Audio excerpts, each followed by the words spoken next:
Hello guys! Welcome to my channel! For today's video ay, yan. Umaga na naman. It's another day. Ngayon, nag-prepare ako ng another breakfast for them. Gumawa na naman ako ng sandwiches kasi yan yung usually na breakfast nila dito sa Singapore. Yan yung mga usually na breakfast ng mga amo ko. Gumawa ako ng sandwich dyan. Dalawang ginawa ko. Kasi dalawa naman silang kakain. Kaya yan. Yan, nagpe-prepare na ako niyan. Ganyan lang po kasimple yung mga breakfast nila dito. Hindi madali lang pong gawin. Tapos kapag sa tanghali naman, noodles lang. Usually yung kinakain nila sa tanghali.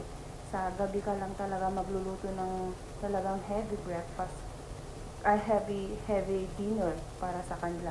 Sorry ha, hindi breakfast, dinner na pala. Pasensya naman po, nagkamali lang. Yan, patapos na ako yan sa ginagawa ko. Kasi mga gising na ang mga tao dito, kaya yan. Madali lang naman yan i-prepare. Yan, tapos na. Yan, may tinapay na sila. Handa na para kumain ang mga tao.